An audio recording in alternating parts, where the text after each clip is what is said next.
Hello दोस्तों, board exam with Pankaj में आप सभी का स्वागत है।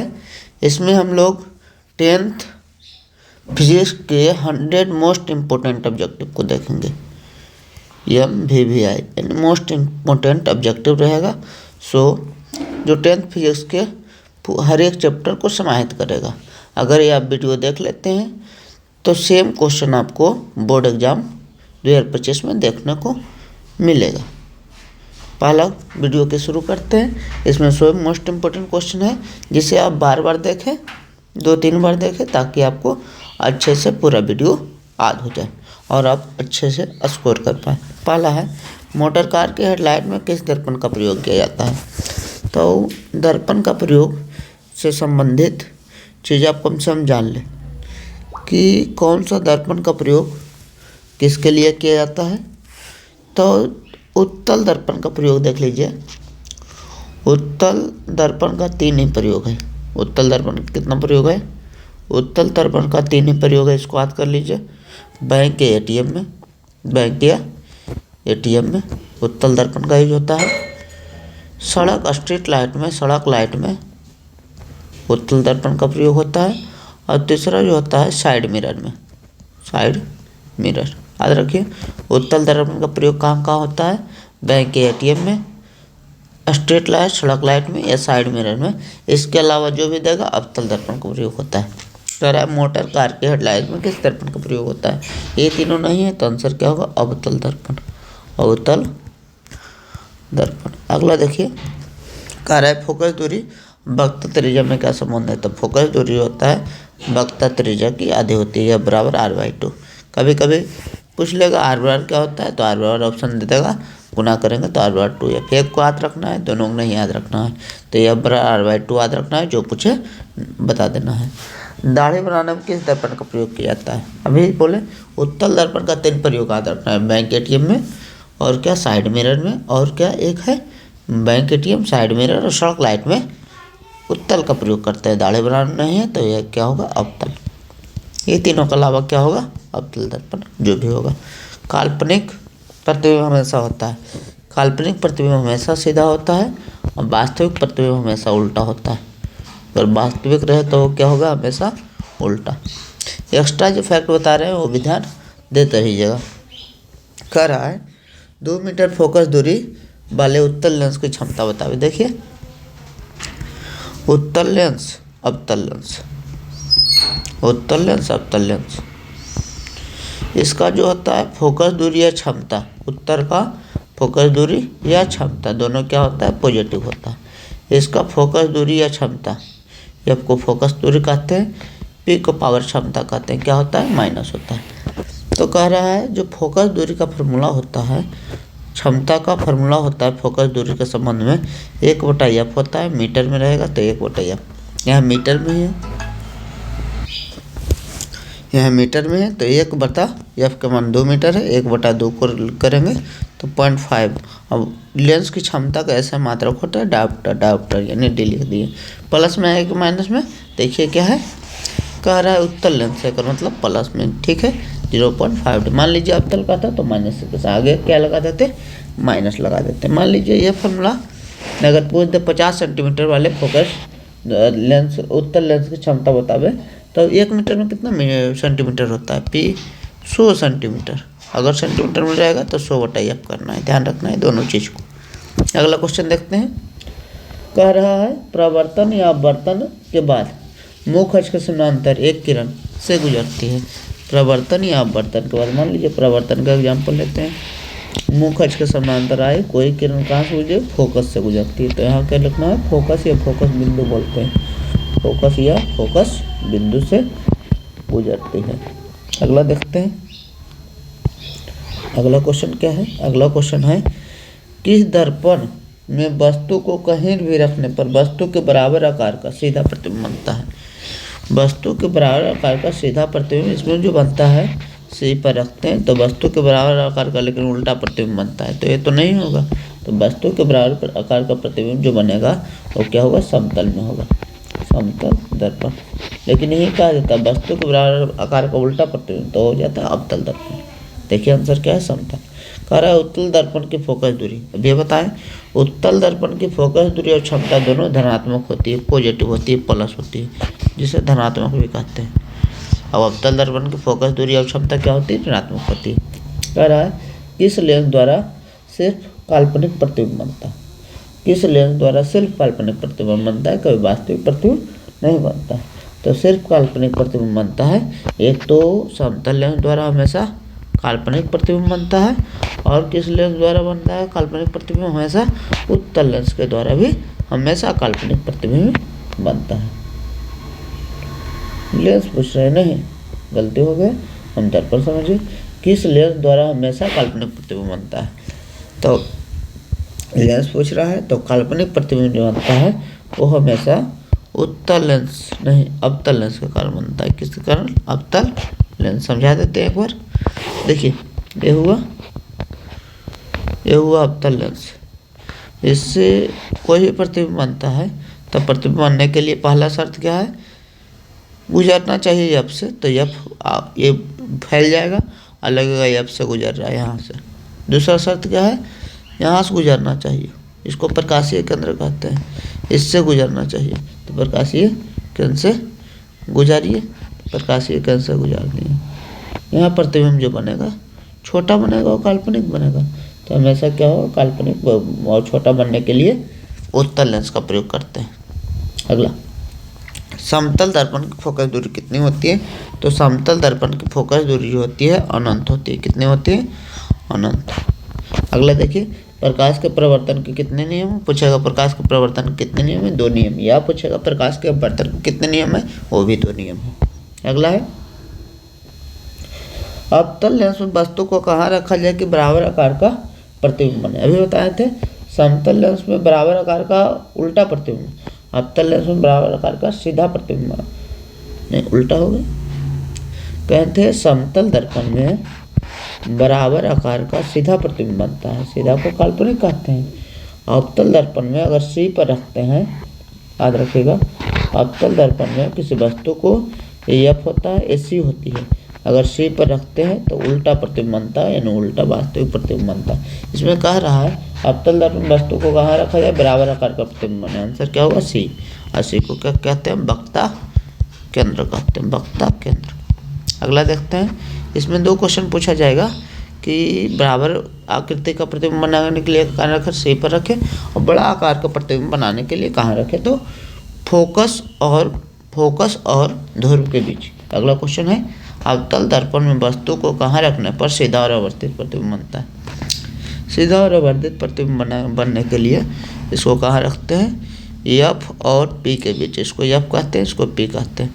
यहाँ कोई भी रखेंगे तो यहाँ से पास होगा, ऐसे जाएगा, इसको ऐसे बढ़ाएंगे। दूसरा क्या होगा? दूसरा एक तो फोकस से पास करना चाहिए, और दूसरा वक्ता केंद्र से पास करना चाहिए। कहाँ से? वक्ता केंद्र। मान लीजिए यहाँ वक्ता केंद्र, ऐसे बढ़ाएंगे तो ये कभी नहीं मिलेगा, आगे जाकर मिलेगा। तो यह वर्धित आकार का बड़ा प्रतिबिंब बना कहाँ? फोकस और ध्रुव के बीच रखने पर।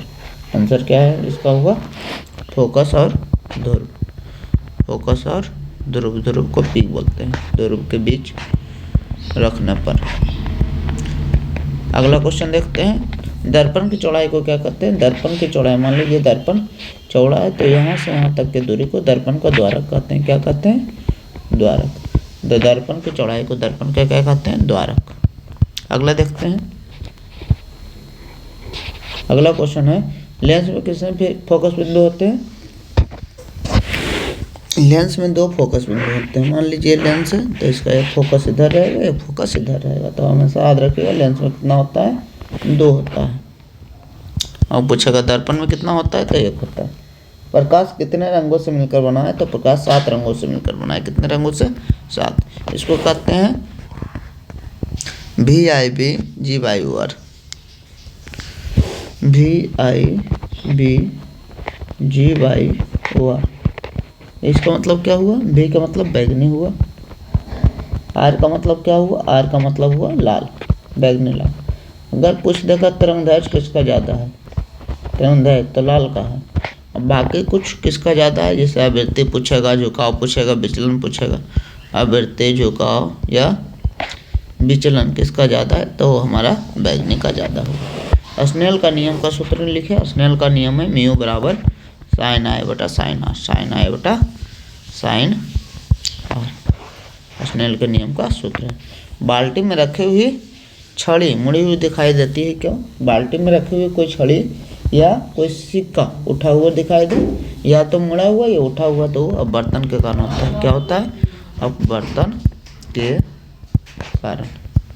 अगला देखिए, आकाश का रंग नीला किस घटना के कारण होता है? आकाश का रंग नीला प्रकीर्णन के कारण होता है। प्रकीर्णन।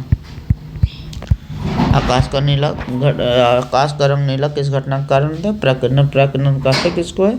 जब प्रकाश की किरण वायुमंडल के कण से टकराती है तो फैल जाती है, जिसे प्रकाश का प्रकीर्णन कहते हैं। किस रंग का तरंगदैर्घ्य सबसे अधिक होता है? अभी बोले तरंगदैर्घ्य पूछेगा तो लाल, और अधिक वाला पूछेगा जो बैगनी होगा। कह रहा है किस रंग का तरंगदैर्घ्य सबसे अधिक होता है, तो हमारा आंसर लाल होगा। किस रंग का विचलन सबसे अधिक होता है? तो विचलन पूछे, आवृत्ति पूछे, झुकाव पूछे, बैगनी। अगला बोल रहा है किस रंग की आवृत्ति सबसे अधिक होती है? तो बैगनी। अरे प्राथमिक रंग कौन सा है? तो प्राथमिक रंग में याद रखिएगा लाल, हरा, नीला। प्राथमिक कौन? लाल, हरा, नीला। इसको आज RBG रेड, ये क्या हुआ? ब्राउन, ये क्या हुआ? Green. RBG red, brown, green. Brown में भूरा होता है, नहीं हरा। रेड, ब्लू, ग्रीन है। Red, blue, green. लाल, नीला और क्या? हरा। अगला देखते हैं फोकस, लेंस की फोकस दूरी।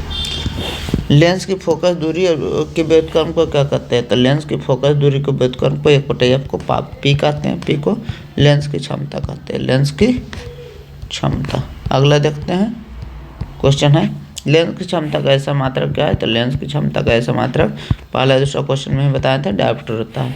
दर्पण सूत्र को लिखे। दर्पण सूत्र क्या होता है?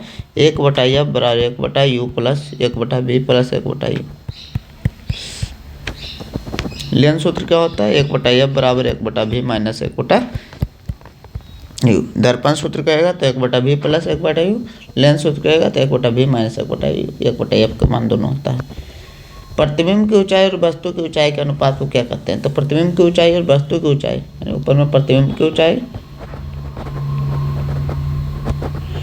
नीचे वस्तु की ऊंचाई, वस्तु की ऊंचाई, इसको अनुपात को आवर्धन कहते हैं। क्या कहते हैं?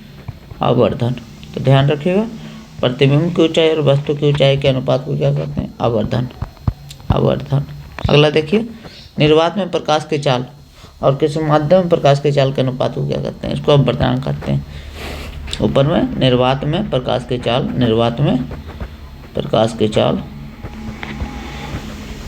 बटे किसी माध्यम में, मान लीजिए ग्लास में प्रकाश की चाल, किसी माध्यम में प्रकाश की चाल के अनुपात को क्या कहते हैं? अपवर्तनांक कहते हैं। अगला देखिए, निकट दृष्टि दोष को ठीक करने के लिए किस लेंस का प्रयोग किया जाता है? तो निकट दृष्टि दोष होता है, एक दूर दृष्टि दोष होता है। कंफ्यूज नहीं कीजिएगा, एक दूर होता है, एक निकट होता है। एक उत्तल होता है, एक अवतल होता है। उत्तल है, एक क्या होता है? अवतल। देखिए, छोटा वाला दूर, छोटा वाला नाम है तो छोटा वाला लेंस के पास जाएगा। निकट तीन बड़ा वाला नाम है तो बड़ा वाला लेंस के पास जाएगा। तो निकट दृष्टि को दोष को ठीक करने के लिए इस दर्पण का बड़ा नाम है तो अवतल दर्पण। किसमें बड़ा नाम है? दूर और निकट में दूर बड़ा, निकट बड़ा है अवतल लेंस का। अगला है दूर दृष्टि दोष के उपचार के लिए इस लेंस का प्रयोग किया जाता है। तो दूर दृष्टि दोष के उपचार के लिए उत्तल लेंस का प्रयोग किया जाता है। किस लेंस का? उत्तल लेंस। मात्रक विहीन राशि का उदाहरण दीजिए। दो जो बहुत ज़्यादा पूछा जाता है, एक तो अपवर्तन है, क्या है? आवर्धन, जिसको प्रतिबिंब और वस्तु की ऊंचाई के अनुपात को क्या कहते हैं? आवर्धन। एक अपवर्तनांक, जिसको परिभाषा क्या था? निर्वात में प्रकाश की चाल बटे माध्यम में प्रकाश की चाल को कौन सी कहते हैं? अपवर्तनांक। दोनों मात्रक विहीन राशि है। दोनों जब सेम कट जाएगा। सिग्नल किस रंग का, सिग्नल में किस रंग का प्रयोग होता है, तो सिग्नल में किस रंग का प्रयोग होता है, लाल रंग का, क्योंकि इसकी तरंग ज़्यादा दूर तक स्पष्ट रूप से दिखाई देगा। स्पर्श दृष्टि की न्यूनतम बिंदु क्या है, तो स्पर्श दृष्टि अच्छा से देखना चाहते हैं तो कोई भी वस्तु को 25 सेंटीमीटर कम से कम दूर होनी चाहिए। स्पर्श दृष्टि की दूर बिंदु क्या है, तो स्पर्श दृष्टि की दूर बिंदु अनंत है, कितना भी दूर तक स्पष्ट रूप से आदमी देख सकते हैं। नेत्र की सामंजस्य क्षमता क्या है, तो नेत्र की सामंजस्य क्षमता अभी क्षमता बराबर बताएं सेंटीमीटर में रहेगा तो 100/F होता है सेंटीमीटर में। अभी कहें 100 कितना दूर के वस्तु को अच्छा से देख सकते हैं, तो 25 सेंटीमीटर तक के, तो 25 यानी नेत्र की सामान्य क्षमता कितनी हुई, 4 डायोप्टर हुई, 4 डायोप्टर। अगला देखिए, वर्ग विक्षेपण किस उपकरण से होता है, तो वर्ग विक्षेपण प्रिज्म से होता है। जब किसी श्वेत प्रकाश को उजाला जाता है तो 7 रंगों में बट जाता है, जिसे वर्ग विक्षेपण कहते हैं।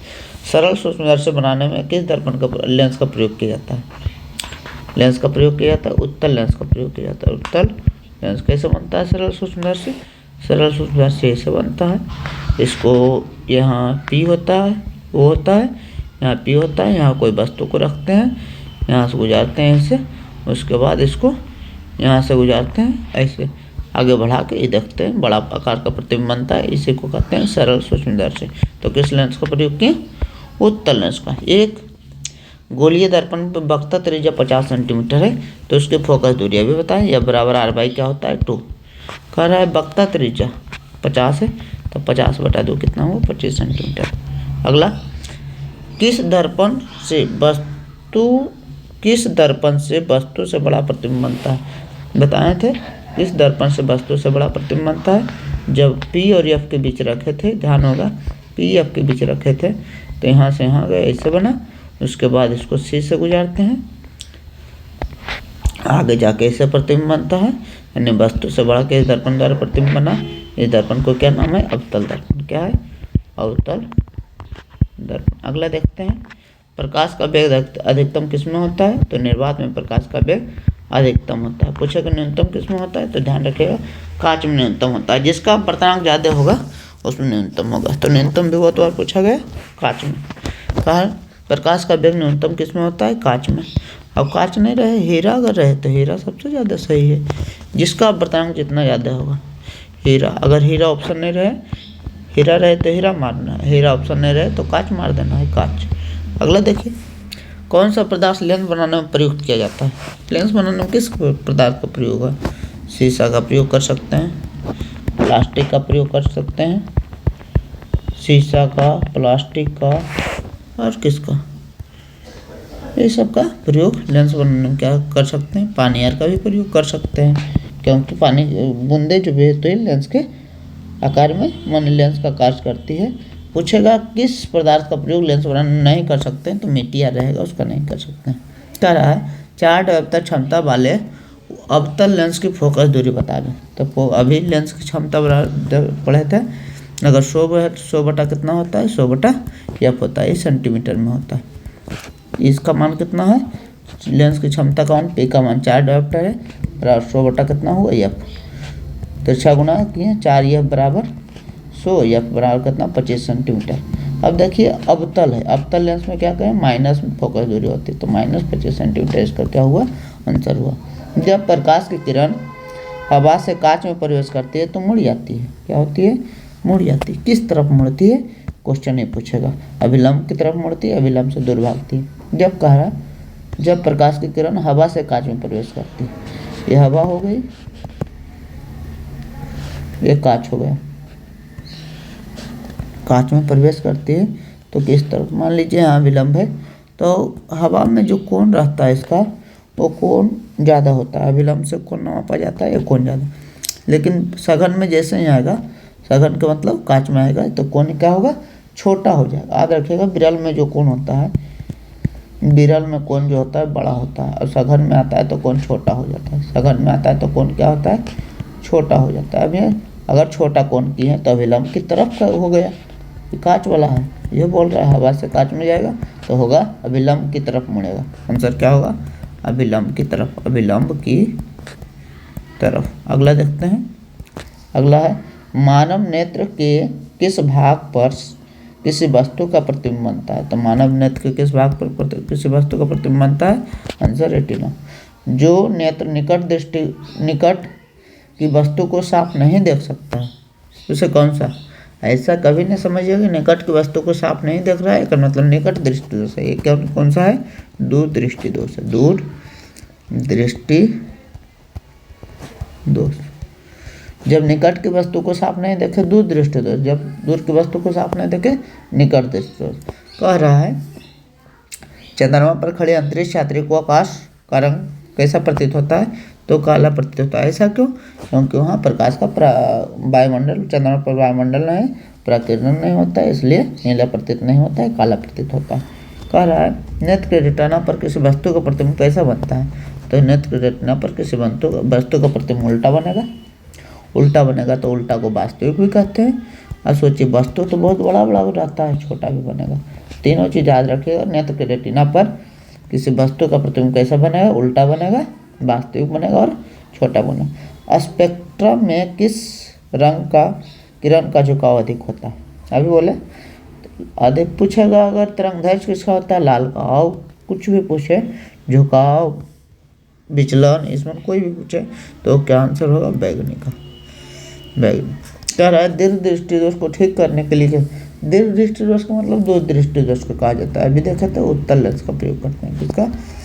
निकट दृष्टि में अवतल लेंस का, दीर्घ दृष्टि में किस लेंस को अभिसारी लेंस कहते हैं? अभिसारी मतलब एक बिंदु पर मिलने को अभिसारी कहते हैं। एक बिंदु पर मिलने को अभिसारी कहते हैं। देख लेते हैं, इसमें ऐसे करते हैं तो सारा किरण एक बिंदु पर मिलता है इस लेंस में, तो इसको क्या कहेंगे? अभिसारी लेंस कहेंगे। इसका नाम क्या है? इसका नाम है उत्तल लेंस। उत्तल लेंस। अगला बोल रहा है फिगर दोनों बना लीजिए अगर कभी कन्फ्यूज कीजिए तो। ऐसे है, इसमें क्या होता है? फैल जाती है ऐसे, तो इसको क्या कहें? अभिसारी लेंस कहेंगे। अगला कह रहा है किस दर्पण को अभिसारी दर्पण कहते हैं? अभिसारी में एक बिंदु पर मिलना। सोचिए एक बिंदु पर कब मिलता है? जब ये दर्पण होती है यहाँ एक बिंदु पर आके मिल जाती है, ये हुआ अभिसारी दर्पण। कौन सा दर्पण है? सोच लीजिए, यह है अवतल दर्पण। क्या है? अवतल दर्पण। अगला देखते हैं। अगला क्वेश्चन क्या है? नेत्र में प्रवेश करने वाले प्रकाश की मात्रा का अधिकांश परिवर्तन होता है। कहाँ होता है? नेत्र में प्रवेश करने वाले प्रकाश के अधिकांश मात्रा का परिवर्तन सूर्य में हो जाता है। उसको कॉर्निया बोलते हैं। कॉर्निया द्वारा। कॉर्निया द्वारा। जो नेत्र का गार्ड रखकर सबसे बाहरी परत है, पारदर्शक परत है, उसे कॉर्निया कहते हैं। इसी को नेत्रदान में दान किया जाता है। मानव नेत्र में प्रकाश किस रास्ते से प्रवेश करता है? तो मानव नेत्र में प्रकाश पुतली द्वारा प्रवेश करता है। मान लीजिए पूरा आँख है, आँख में जो गोल होता है वो काला भाग, इसी को पुतली कहते हैं। इसी से प्रकाश जो होता है प्रवेश करता है। कैमरे की तरह नेत्र में प्रवेश करने वाले प्रकाश का परिणाम कौन नियंत्रित करता है? तो प्रकाश के परिणाम को भी पुतली नियंत्रित करती है। पुतली कैसे?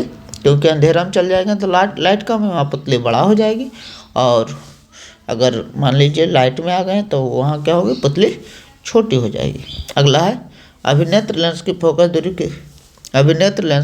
दूरी में परिवर्तन किसके द्वारा होता है? अभिनेत्र लेंस में फोकस दूरी में परिवर्तन सिलियरली मसल के द्वारा होता है, जिसे कहते हैं पश्चमावी पेशियाँ। पश्चमावी पेशी। ये क्या होता है? ये लेंस को टानता है। जब मान लीजिए वस्तु भीड़ का देखना रहे तो लेंस को सुकड़ा देगा, ऐसे करके सुकड़ा देगा, छोड़ देगा, लीच कर देगा। और दूर की वस्तु देखना रहे तो लेंस को पतला कर देगा, ताकि दूर की वस्तु आपको दिखाई अच्छे से दे। कह रहा है नेत्र अभिलेंत्र लेंस की फोकस दूरी समायोजित करके विभिन्न दूरियों पर रखी वस्तुओं को फोकसित कर सकता है। इसे कौन सी कहते हैं? इसको कहते हैं समायोजन। तो क्या कहते हैं? संयोजन क्षमता कहते हैं। संयोजन क्षमता कहते हैं। किसी भी वस्तु के दूर में रखा हुआ है तो उसे क्या करता है? फोकस नेत्र जो होता है अभिलेंत्र लेंस की फोकस दूरी को मैनेज कर लेता है। अभी बोले अगर भीड़ में है तो मोटा कर लेगा, और दूर में है तो पतला कर लेगा। इसको कहते हैं समायोजन क्षमता, संयोजन क्षमता या समायोजन क्षमता। अगला देखते हैं विद्युत धारा का ऐसा मात्रक क्या होता है? तो विद्युत धारा का सब जानते होंगे। ऐसा मात्रक क्या होता है? वो इसका नाम था जॉर्ज साइमन ओम। पूछेगा अगर इसका पूरा नाम क्या है तो जॉर्ज साइमन ओम। ओम के नियम का सूत्र क्या है? ओम के नियम का सूत्र सभी जानते हैं, व्यवहार क्या है? आई आर, व्यवहार आई आर भी क्या है? विभवांतर आई क्या है? धारा आर क्या है? प्रतिरोध। ओम के नियम में किसे अस्थिर रखा जाता है? तो ओम के नियम में ताप को अस्थिर रखा जाता है। किसे? अर्धचालक का उदाहरण दे। अर्धचालक का क्या है? जर्मेनियम है, सिलिकॉन है, इसको कहते हैं जर्मेनियम। जर्मेनियम। और क्या अर्धचालक है? बहुत पॉपुलर अर्धचालक है सिलिकॉन। सिलिकॉन। सिलिकॉन। सिलिकॉन का प्रयोग है सोलर प्लेट या आपको चिपान में करते हैं। तो कुछ पूछेगा सोलर प्लेट या चिप में किसका प्रयोग करते हैं? तो सिलिकॉन का प्रयोग करते हैं। प्रतिरोध का ऐसा मात्रक क्या है? तो प्रतिरोध का ऐसा मात्रक तो हम बता दिए ओम है। विद्युत धारा का ऐसा मात्रक ओम नहीं है। विद्युत धारा का ऐसा मात्रक एम्पियर है। क्या है? एम्पियर है। प्रतिरोध का ऐसा मात्रक क्या है? ओम है। ओम का पूरा नाम क्या है? जॉर्ज साइमन ओम। वोल्ट पर एम्पियर क्या प्रदर्शित करता है? वोल्ट। अभी पढ़े फॉर्मूला व्यवहार आई आर। इसका मात्रक क्या होता है? इसका मात्रक होता है वोल्ट। इसका मात्रक क्या होता है? एम्पियर। इसका मात्रक क्या होता है? ओम। तो वोल्ट बटा, ये गुना में तो बटा एम्पियर आएगा, तो ये क्या प्रदर्शित करेगा? ओम को प्रदर्शित करेगा, ओम। अगला देखिए, आवेश का मात्रक क्या होता है? तो आवेश का मात्रक कूलाम होता है। क्या होता है आवेश का मात्रक? कूलाम। विद्युत शक्ति का सूत्र होता है, विद्युत शक्ति का 3 सूत्र होता है, तीनों याद रहना चाहिए। आई स्क्वायर आर, पहला वी आई होता है, आई स्क्वायर आर होता है, और दूसरा वी स्क्वायर बटा आर होता है, वी स्क्वायर बटा आर। तीनों फार्मूला याद रहना चाहिए। विद्युत शक्ति कहेगा, विद्युत शक्ति का सूत्र कौन सा नहीं होता है? तीनों देगा, एक अलग से दे देगा, वो सूत्र नहीं होगा। कह रहा है 1 ओम 2 ओम 3 ओम के 3 प्रतिरोधों को श्रेणी क्रम में जोड़ा गया। अगर श्रेणी क्रम में जोड़ा जाता है तो फार्मूला डायरेक्ट होता है, ये R1 plus R2 plus R3। देखिए 3 को है तो 1 प्लस 2 प्लस 3, 1 2 3 3 3 6। अगर समानांतर क्रम में जोड़ता है, समानांतर क्रम में फार्मूला होता है 1 बटा R इक्वलेंट बटा 1 बटा R1 प्लस 1 बटा R2 प्लस ऐसे करते हैं 1 बटा R3 चलता है। ये क्या होता है? समांतर क्रम में फार्मूला होता है, समांतर क्रम। अगला कह रहा है विभवांतर या विभव का ऐसा मात्रक क्या होता है? तो विभवांतर या विभव का मात्रक ऐसा मात्रक होता है वोल्ट। क्या होता है? वोल्ट। कह रहा है अस्थिर विद्युत में आवेश 10 अवस्था में रहते हैं। अस्थिर विद्युत आवेश का अस्थिर अवस्था में रहेगा। गति विद्युत में आवेश क्या होगा? गति। विभव का मात्रक क्या है? विभव या विभवांतर दोनों का मात्रक क्या है? वोल्ट है, वोल्ट। अगला देखिए, कह रहा है धारा विद्युत में आवेश अवस्था में होते हैं। धारा विद्युत में आवेश कहें, एक अगला क्वेश्चन क्या दिखे अभी? अस्थिर विद्युत में आवेश अस्थिर अवस्था में होते हैं। धारा विद्युत में आवेश जो होते हैं गतिशील अवस्था में होते हैं, गतिशील अवस्था में होते हैं। अगला है, कह रहा है 100 वाट 220 वोल्ट के विद्युत बल्ब के तंतु का प्रतिरोध क्या होगा? देखिए ये वाट है तो पावर है, ये वोल्ट है तो भी है प्रतिरोध आर, यानी कौन सी संबंध बताना है? पी। अभी देखें पी इसको भी कहेंगे और आर इसको, इसमें संबंध है। तो अभी पी बराबर फार्मूला पढ़े वी स्क्वायर बटा आर। देखिए फार्मूला है वी स्क्वायर बटा आर। 3 फार्मूला पढ़े, पी बराबर वी आई, पी बराबर आई स्क्वायर आर, पी बराबर वी स्क्वायर बटा आर। तीनों फार्मूला में कौन यूज होगा? तो हमको वी आर की जरूरत था, पी बराबर वी आर लगा दिए, वी स्क्वायर बटा आर। वी का मान कितना है? 2 2 0 का स्क्वायर बटा आर बना 100, 22 का स्क्वायर 44, 484 होता है। 1 शून्य 2 शून्य बटे 2 शून्य कट गया, 2 शून्य 2 शून्य, आंसर हो गया 444 ओम। विद्युत बल्ब का तंतु किसका बना होता है या फिलामेंट किसका बना होता है? तो टंगस्टन का बना होता है। क्या किसका? टंगस्टन। इसका प्रतीक होता है बड़का डब्लू। अगला देखिए, विद्युत का सबसे अधिक सुचालक धातु कौन सा है? तो विद्युत का सबसे अधिक सुचालक धातु चांदी है। सभी जानते होंगे क्या है? चांदी है। अगला देखिए, ऊर्जा का ऐसा मात्रक क्या है? तो ऊर्जा का ऐसा मात्रक जूल है। ऊर्जा का ऐसा मात्रक क्या है? ऊर्जा का ऐसा मात्रक जूल है। टंगस्टन का किस ताप पर पिघलता है? तो टंगस्टन याद रखिएगा 3500 डिग्री सी के आसपास पिघल जाता है। 1 किलोवाट का व्यवहारिक मात्रक क्या है? 1 किलोवाट को हम एक इकाई 1 यूनिट कहते हैं। 1 यूनिट बिजली, 1 यूनिट, और 1 यूनिट का मान कितना होता है? 3.6 वाट। 1 यूनिट में 3.6 वाट। कह रहा अगला, श्रेणी का संयोजन के लिए समतुल्य प्रतिरोध का सूत्र लिखिए। अभी बोले थे शून्य कब रहेगा तो सीधा जोड़ देंगे R1 plus R2 plus R3 plus dot dot dot हमको जितना जा सकता है। समानांतर क्रम के लिए समतुल्य प्रतिरोध का सूत्र लिखना है। समानांतर क्रम में बोले R equal to 1/R1 plus 1/R2 plus 1/R3 dot dot dot जहाँ तक जा सकता है। तो आवेश प्रवाह की दर को क्या कहते हैं? तो आवेश प्रवाह की दर को विद्युत धारा कहते हैं। क्या कहते हैं? विद्युत धारा। विद्युत धारा बराबर हो गया विद्युत धारा बराबर हो गया आवेश प्रवाह की दर। आवेश दर का मतलब बटा समय होता है। क्या होता है? बटा समय। इसी को विद्युत धारा कहते हैं। अगला देखते हैं। अगला है विद्युतीय काल्पनिक रेखा किस आवेश से निकलती है? तो विद्युतीय काल्पनिक रेखा जो है पॉजिटिव आवेश से निकलती है। प्लस आवेश रहेगा तो इसके चारों बगल एक काल्पनिक रेखा निकलती है। जिस रेखा को विद्युतीय काल्पनिक रेखा कहते हैं, इस क्षेत्र को विद्युतीय क्षेत्र कहते हैं। तो क्या निकलती है? धनात्मक आवेश या प्लस आवेश से निकलती है। प्लस आवेश या इसको धनात्मक आवेश कहते हैं। कह रहा है दो समान आवेशों में क्या होता है? विकर्षण होता है। विपरीत आवेशों में क्या होता है? आकर्षण होता है। समान आवेशों में क्या होता है? विकर्षण एक दूसरे से दूर जाना। अगर कहता है विपरीत आवेश में क्या होता है, तब विपरीत आवेश में क्या होता है? आकर्षण होता है। अगला क्वेश्चन देखते हैं। अगला क्वेश्चन है इकाई आवेश को अनंत से विद्युतीय क्षेत्र में लाने में किया गया कार्य। विद्युतीय क्षेत्र का मतलब अभी बताएं, कोई को क्षेत्र जिसमें कौन सी प्लस आवेश से किरण जहाँ तक पहुँचे, इसको इकाई आवेश माने 1 कूलम आवेश। इकाई आवेश का मतलब 1 कूलम आवेश। अनंत का मतलब इससे दूर। ये कार्य लाने में किया गया कार्य को क्या कहते हैं? विभव कहते हैं। ध्यान रखिएगा, इकाई आवेश को अनंत से विद्युतीय क्षेत्र में लाने में किया गया कार्य को क्या कहते हैं? विभव कहते हैं। अगला क्वेश्चन देखिए। यदि किसी चालक के दो बिंदुओं के बीच विभव का अंतर को क्या कहते हैं? विभव मान लीजिए 5 वोल्ट है या मान लीजिए 3 वोल्ट है, तो इसका अंतर कितना? 2 वोल्ट। इसको क्या कहते हैं? विभवांतर कहते हैं। विभव के अंतर को क्या कहते हैं? विभवांतर कहते हैं। अगला देखिए, सेलों के समूह को क्या कहते हैं? सेलों के समूह को बैटरी कहते हैं। एक सेल रहे तो सेल कहते हैं और सेल के समूह को बैटरी कहते हैं। ओम का पूरा नाम अभी आगे बता चुके हैं, जॉर्ज साइमन ओम होता है। क्या होता है? जॉर्ज साइमन ओम। पूछा था एक बार, ओम का पूरा नाम क्या है? जॉर्ज। जूल का ऊष्मीय सूत्र क्या होता है? तो जूल का ऊष्मीय सूत्र जो होता है H बराबर I² होता है। ध्यान रखिएगा, H क्या है? कितना ऊष्मा निकलती है, I क्या है? करंट है, R क्या है? प्रतिरोध है, T कौन सी? टाइम है। कह रहा है किसी पदार्थ का वह गुण जो विद्युत धारा का विरोध करती है क्या कहलाती है?